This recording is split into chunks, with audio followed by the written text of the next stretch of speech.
fake HOA cops, forged violation notices, and a carport that's about to start a full-blown neighborhood war. You won't believe what happens next in Karen's wild battle over her Teal Carport. Stay tuned, because things are about to get crazy. In a quiet suburban neighborhood where everything appeared perfectly ordered, Karen stood out, though not in the way one might expect. Most of her neighbors followed the unspoken rules of conformity, opting for neutral shades, earthy tones, and traditional designs. A subtle harmony had long governed the community's aesthetic, from the neatly trimmed lawns to the carefully maintained exteriors of homes. It was the kind of place where every street was lined with houses that looked like carbon copies of each other, all bathed in a sense of tranquility and predictability. And then came Karen's Teal Carport. It was bold, bright, and utterly unmissable. The shade of teal Karen had chosen was far from a subtle nod to coastal colors or pastels that might evoke a relaxed atmosphere. No, Karen's carport was striking. It was vibrant, perhaps even jarring against the more muted tones of the surrounding homes. For some, it was a breath of fresh air in an otherwise unremarkable suburban landscape, a nod to individualism in a world of uniformity. For others, it was a glaring anomaly, a disruption to the peaceful order they so valued. At first, Karen's neighbors kept their opinions to themselves. A few raised an eyebrow or murmured under their breath. But for the most part, the carport was just another quirky decision in a place that, while always immaculate, was also largely free from anything truly exciting. But that all changed the moment the Homeowners Association, HOA, began to take notice. It wasn't the carport's color that caused the initial stir. The HOA was known for its strict, almost obsessive attention to detail. Whether it was about the height of the grass or the angle of a roof, the rules were clear, and enforcement was swift. Over the years, they had managed to maintain a strict level of uniformity, ensuring that every home adhered to the neighborhood's established guidelines. A few complaints had been filed here and there, mostly about minor violations like flower beds that were slightly too high or fences that leaned a little too much. But this was different. The HOA's role, it seemed, had quietly shifted from merely maintaining the status quo to actively policing every aspect of personal expression within the community. And it wasn't long before Karen's Teal Carport became the perfect target for the HOA's vigilant eyes. A few complaints started trickling in. Some neighbors, unhappy with the visual dissonance of her carport, felt it was an eyesore and an affront to the carefully curated aesthetic of the neighborhood. Others whispered about the potential violation of the HOA's color scheme guidelines, which, as it turned out, had always been vague and open to interpretation. Initially, Karen thought little of the complaints. She had followed the necessary steps in applying for permits and had even checked in with the HOA at the start of her project. In her mind, it had all been above board. After all, what harm could a bit of color do? She had made sure the structure adhered to the architectural guidelines and hadn't done anything to alter the fundamental design of her home. Her choice to give the carport a bold teal shade was merely a personal touch, a reflection of her taste, and a statement of individuality. But the HOA had a different perspective. It started with the first notice. Karen came home one afternoon to find a neatly printed letter affixed to her front door. It was from the HOA, and it demanded that she repaint her carport in a neutral color. The letter cited the neighborhood's guidelines on exterior color schemes, which, though vaguely worded, were clearly designed to discourage anything out of the ordinary. The tone was polite but firm, as if the HOA felt this issue was something that could be easily resolved with a simple act of compliance. Karen wasn't one to back down easily. She had worked hard to create a home that reflected her style, and she wasn't about to let a vague set of rules dictate what she could and couldn't do with her own property. But rather than escalate the situation immediately, she decided to reach out to the HOA for clarification. She was confident that her actions were in line with the guidelines. She had done her homework, after all, and she hoped the HOA would see reason. What followed was a back and forth of increasingly tense correspondence. Each letter she sent was met with another from the HOA restating the same demands. The tone shifted, however. The polite requests for repainting soon turned into threats of fines and penalties. Karen, ever the resolute homeowner, maintained that she wasn't breaking any rules and refused to budge. As the days passed, what had started as a minor dispute over a carport grew into something much bigger, something that hinted at a deeper, more sinister undertone. At first, the HOA's focus seemed singular, just the color of her carport. But then came the second letter and the third. More notices arrived, each one citing new and bizarre violations that had never been mentioned before. A minor crack in the driveway, an overgrown bush, and even an incorrectly placed garden gnome. The issues grew more trivial by the day, and Karen began to feel like she was being singled out for something much more personal than the color of her carport. It was clear now that there was more at play than simply enforcing neighborhood aesthetics. This wasn't just about a teal carport. Something larger was unfolding, a quiet war. One that pitted her against an institution that had far more power than she had ever imagined. What started as a simple dispute over a personal choice had evolved into a full-blown battle with the very forces that were supposed to protect the neighborhood's order. What Karen didn't yet realize was that the true nature of the HOA's actions was only beginning to reveal itself. The forged violation notices were just the beginning. The calm before the storm had ended, and the chaos that was about to unfold would take her and the entire neighborhood by surprise. As Karen's battle with the HOA over her teal carport escalated, something far more alarming began to take shape. What initially appeared to be a typical clash between a homeowner and a neighborhood governing body soon transformed into a web of deception that left Karen and her neighbors questioning everything they thought they knew about their community. It wasn't just about the carport anymore. The appearance of the so-called HOA enforcers marked a significant shift in the power dynamics of the neighborhood. The true purpose behind their presence would slowly begin to unravel, and it became clear that something far more sinister was in motion. The first sign of trouble came with the arrival of the enforcers themselves. At first, they looked like the typical representatives of the HOA, dressed in uniform, carrying what appeared to be official badges, and bearing a level of authority that was hard to question. They came to Karen's door just like any other HOA representative, with their clipboard in hand and their violations ready to deliver. However, what struck Karen as odd was the lack of any formal identification or record of their affiliation with the HOA.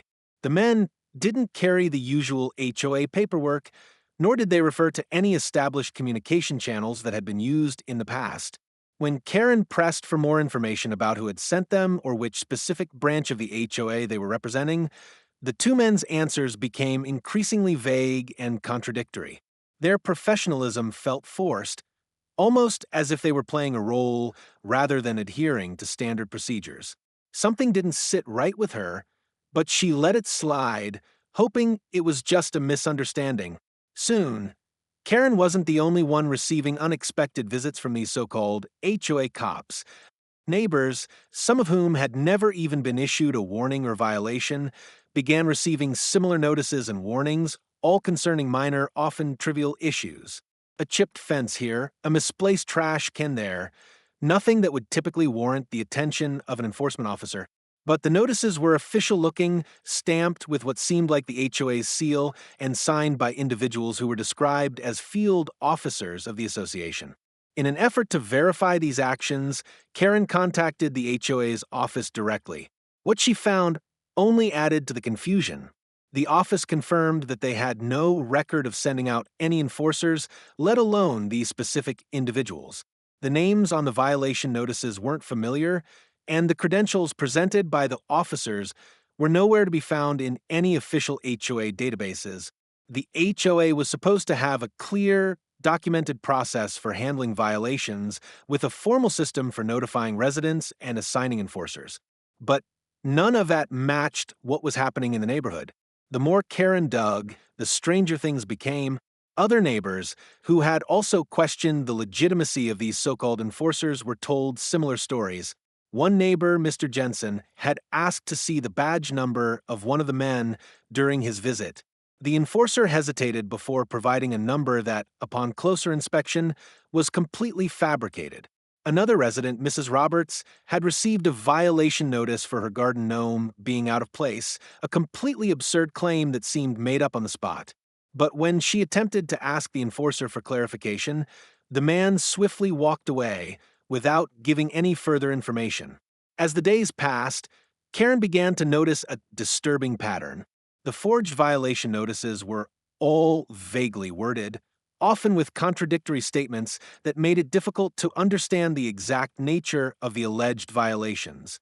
Each notice also threatened fines and penalties that seemed disproportionate to the alleged offenses. And despite their official appearance, the notices lacked any meaningful documentation, such as photographs of the supposed violations or official signatures from any of the HOA's senior staff members. By now, Karen had started speaking with other residents who were receiving similar notices. There was a growing sense of unease among them, as many had followed the HOA's rules and had never been reprimanded before. This didn't feel like the work of a formal HOA department. It felt like an imposter had slipped in, using the HOA's name to manipulate and harass the residents. But who would go to such lengths and why? The answer came in small pieces, uncovered through a combination of investigation and chance. The true identity of the so-called HOA cops was far more complicated than anyone could have anticipated. It turned out that these individuals were not official representatives of the HOA at all, but rather a group of hired contractors with no direct ties to the association. They had been using forged credentials to present themselves as HOA enforcers, issuing fake violation notices to residents. The goal wasn't simply to enforce neighborhood rules, it was to create chaos, confusion, and above all, fear. As Karen pieced together the details, she learned that the contractors were likely hired by a shadowy figure within the HOA, someone who had long held a grudge against certain residents and sought to use the enforcers as a way to punish them. It became clear that the motivation behind the scheme wasn't just to target Karen's carport, but to destabilize the entire neighborhood using fabricated violations as a tool of control. These so-called officers were not only threatening fines, but they were also inciting panic, turning neighbors against each other in a community that had once prided itself on its order and unity. The reasons behind this malicious plot, though unclear at first, slowly began to make sense as Karen and others continued to investigate. The perpetrator behind this scheme had deep ties within the HOA, using their influence to orchestrate this elaborate ruse. But even as the puzzle pieces started to fall into place, the most chilling realization came to light. The ultimate goal wasn't just to harass the residents, but to seize control of the community itself. Whoever was behind the scheme wanted more than just compliance. They wanted power, and they were willing to manipulate the very systems that had once protected the neighborhood to get it. With this revelation, Karen found herself at the center of a much larger battle. The fight over her Teal Carport had only been the beginning.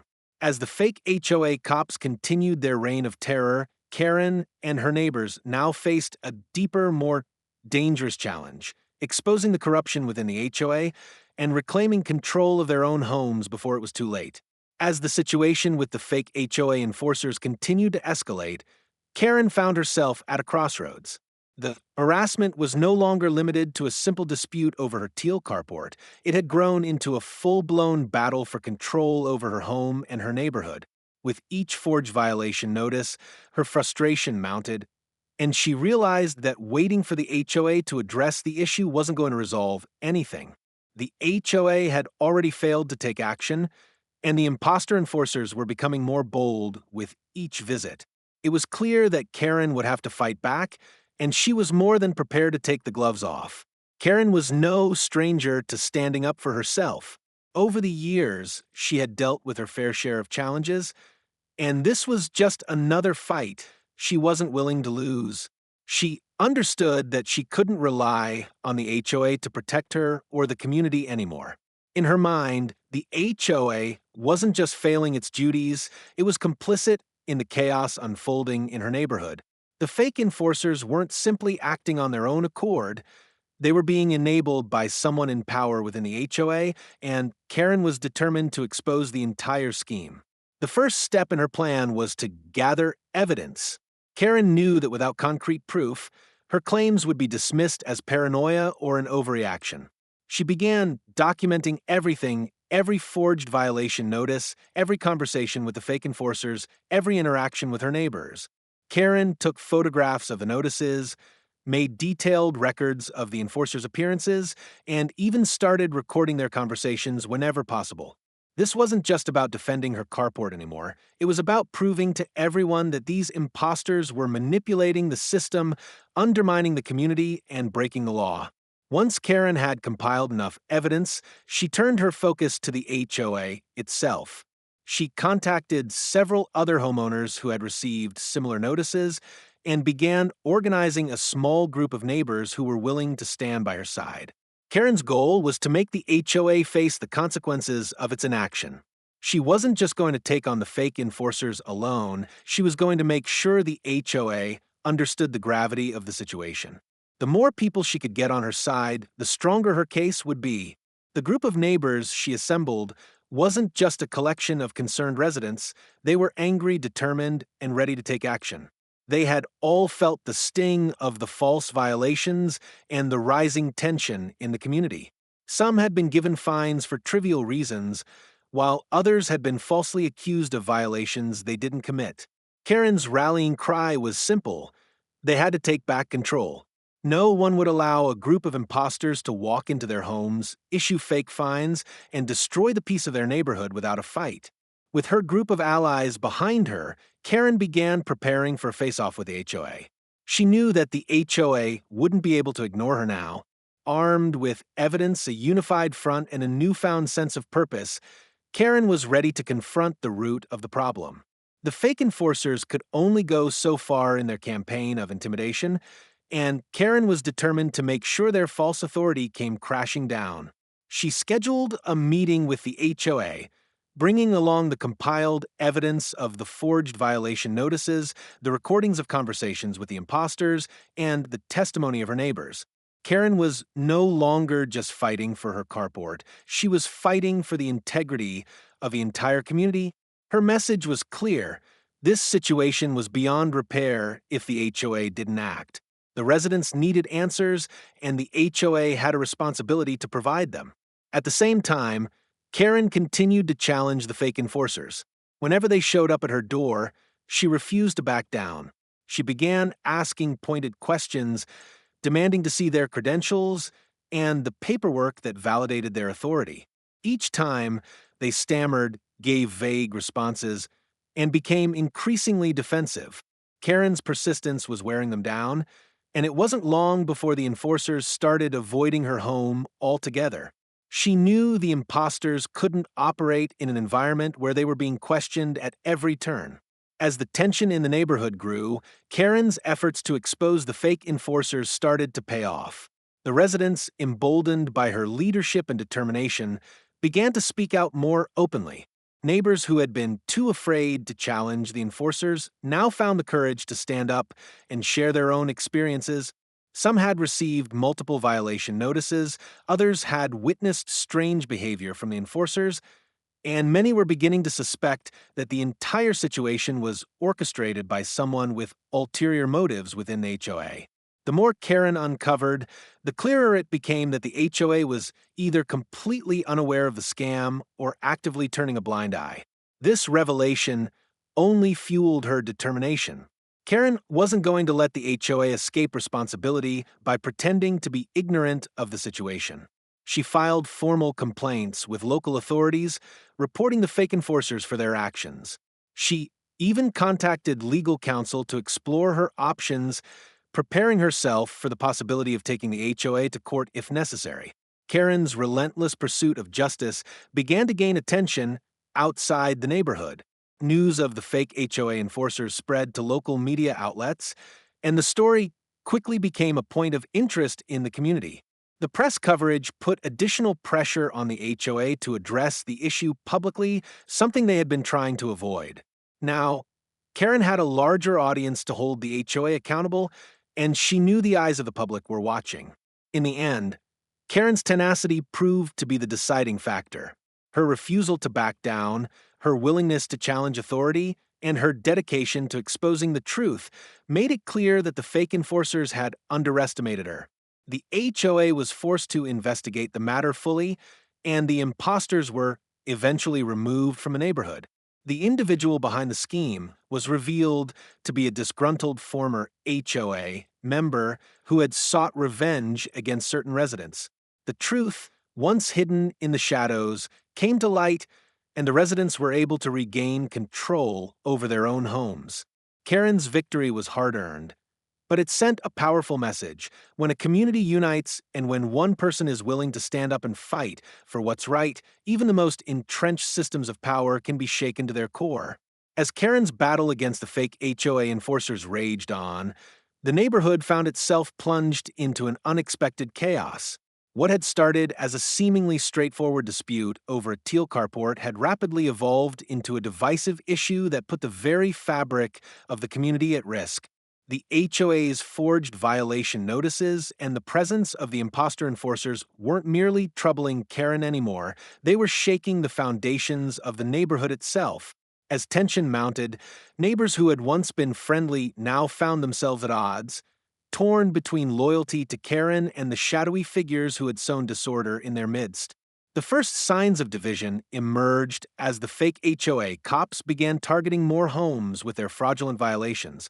Initially, Karen was the primary focus of their efforts, but as the imposters expanded their reach, more residents found themselves receiving notices for minor issues, cracked sidewalks, overgrown lawns, and even improperly placed garden decorations. While some residents took these notices in stride, believing them to be legitimate, others, like Karen, began to question the enforcers' true motives. For those who had always trusted the HOA's authority and perceived it as a necessary body for maintaining neighborhood standards, siding with the fake enforcers seemed like the natural course of action. These residents were quick to dismiss Karen's claims, citing her carport as a violation in the first place and arguing that it was her defiance that had sparked the controversy. They viewed her actions as an unnecessary challenge to the HOA's rules, a disturbance to the peace that had once reigned in the neighborhood. To them, the imposters were simply doing their jobs, ensuring that the rules were being followed, even if they had questionable methods. This side of the argument was bolstered by a few key figures in the community who were longtime supporters of the HOA and saw its role as essential for maintaining harmony and property values. These residents had an ingrained sense of order and viewed any deviation from a norm with suspicion. They may not have fully trusted the actions of the enforcers, but they chose to believe that the HOA's goal to maintain the aesthetic and safety of the neighborhood was paramount. In their eyes, Karen's resistance was not just a personal battle, it was a threat to the collective peace that had defined their lives for years. On the other side, Karen found herself rallying the more skeptical residents who had begun to realize that something wasn't right. These neighbors had received suspicious violation notices of their own and had become disillusioned with the HOA's handling of the situation. As Karen's evidence grew more compelling, more residents began to join her cause, drawn not just by her fight for justice, but by their own growing concerns over the integrity of the HOA. They had begun to notice patterns, how the enforcers showed up unannounced, how their credentials seemed phony, and how they were targeting specific houses for violations that were either trivial or non-existent. Among these new supporters were individuals who had previously never been vocal about their disagreements with the HOA. They had stayed quiet, comfortable with the idea of living by the community's unspoken rules, but now they were finding their voices in the face of what they perceived to be a breakdown of order and fairness. For them, Karen represented a beacon of resistance, someone willing to challenge the very system they had quietly accepted for so long. Her fight wasn't just about a carport anymore, it was about fairness, transparency, and the right to question authority. As Karen's supporters grew in number, the neighborhood became more fractured. Former friends began to argue. Neighbors who had once shared barbecues and block parties now exchanged tense glances. The once tight-knit community was starting to feel the strain. People weren't just divided by differing opinions, they were torn by conflicting loyalties. Neighbors who had always respected each other now found themselves on opposing sides of a growing ideological divide. In some cases, these rifts ran deep, with long-time friendships tested by loyalty to Karen or the HOA, leaving lingering resentments that would be difficult to mend.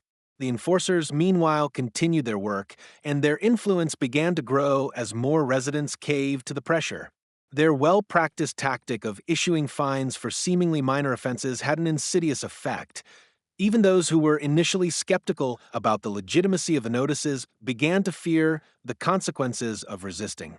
The threat of escalating fines and the possibility of having their homes singled out made some residents more inclined to stay silent and avoid confrontation.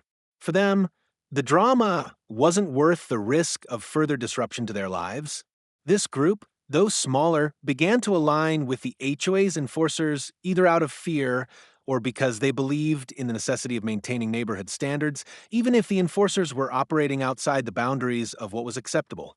However, despite the growing support for the fake enforcers, Karen's resilience and her ability to garner support continued to rally more residents to her cause.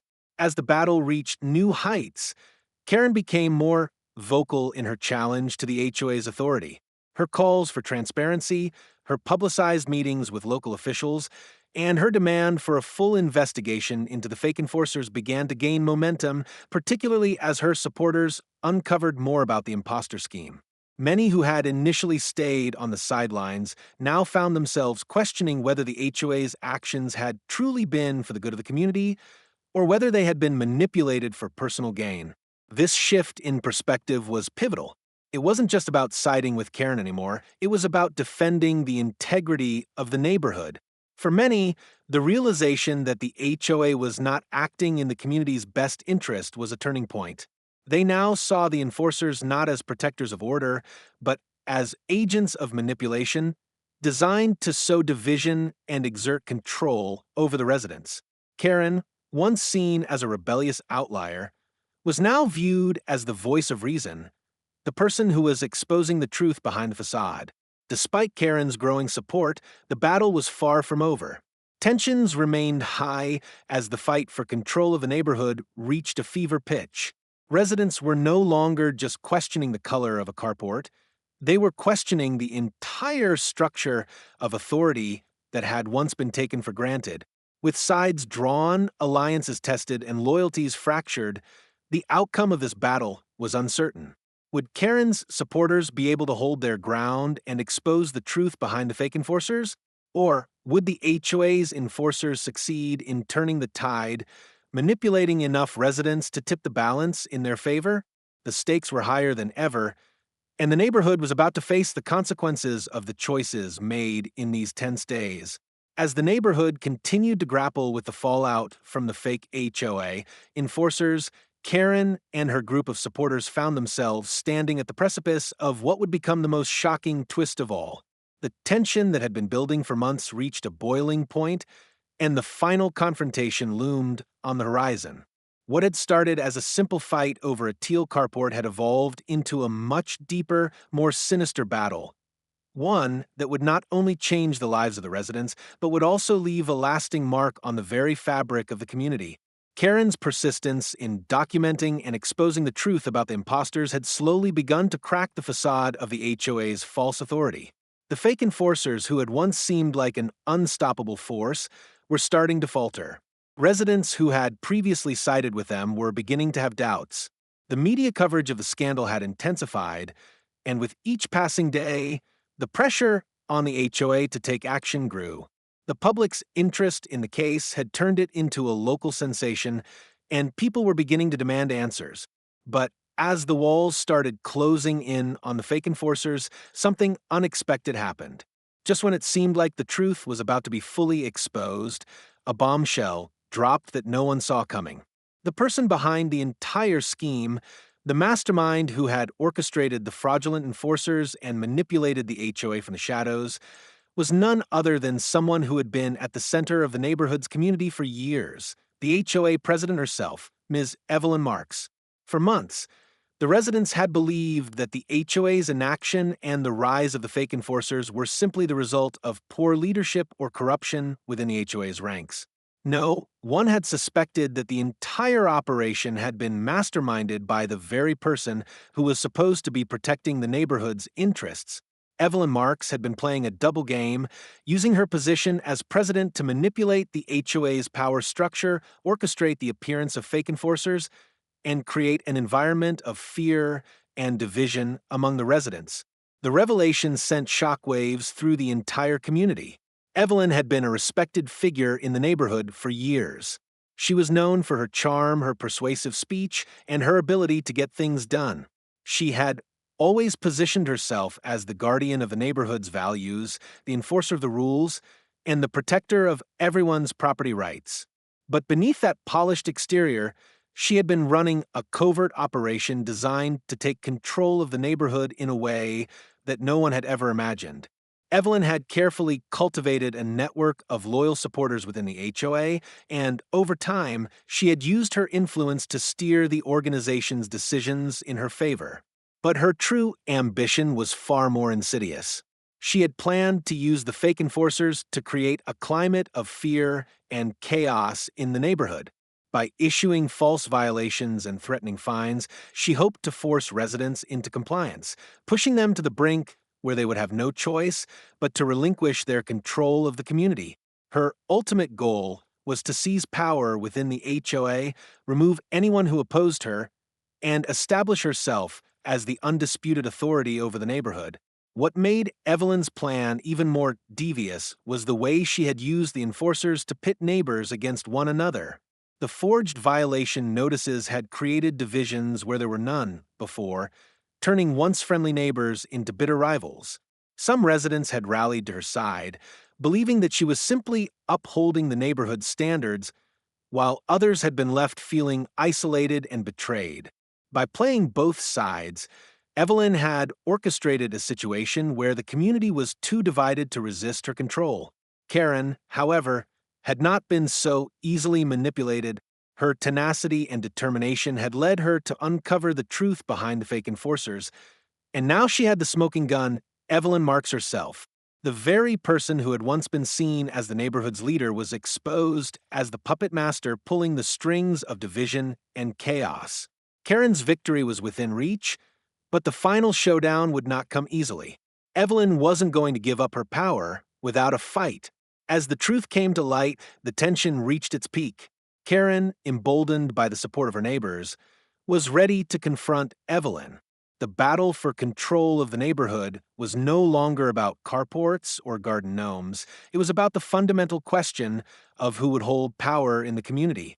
Evelyn's carefully constructed web of deceit had been unraveled, and now the residents had to decide whether they would allow her to retain her position or whether they would take back their neighborhood. The final confrontation unfolded in a dramatic meeting of the HOA. Residents who had once been on opposite sides of the issue, those who had supported Karen and those who had sided with Evelyn, now found themselves united in their desire to expose the truth and reclaim control. The atmosphere was electric, with emotions running high and voices raised in heated debate. Evelyn, who had once been the charismatic leader of a neighborhood, now stood exposed and vulnerable. The very community she had worked so hard to manipulate was turning against her. In a last-ditch effort to maintain her hold on power, Evelyn attempted to discredit Karen and her supporters, claiming that they were the ones causing chaos and division in the neighborhood. But the evidence was irrefutable. Karen presented the forged violation notices, the recordings of conversations with the fake enforcers, and the testimonies of her neighbors. Evelyn's web of lies crumbled, and her carefully constructed image of leadership shattered in front of a room full of residents who no longer trusted her. As the meeting reached its climax, the decision was made. Evelyn Marks was removed from her position as HOA president, and the fake enforcers were officially dismissed. The residents had won. The neighborhood, once on the brink of collapse, had reclaimed its sense of unity and self-determination. The fake enforcers were gone, and the true authority of the HOA would be restored to the people it was meant to serve. The aftermath of the showdown was a turning point for the neighborhood. The residents, having faced the darkest moments of division and distrust, now found themselves stronger and more united than ever. The Carport War that had ignited the chain of events was no longer just about a dispute over property, it had become a fight for the soul of the community. The final twist had been revealed, and with it, the neighborhood had been forever changed. Karen's unwavering resolve had not only exposed the truth about the fake enforcers, but had also shown the community the importance of standing up for what was right, no matter the cost. In the end, the residents learned that sometimes the greatest battles are fought not in defense of property, but in defense of the values that bind a community together. Join the fight for fairness and take action. Subscribe to expect justice for more real stories and powerful calls to action.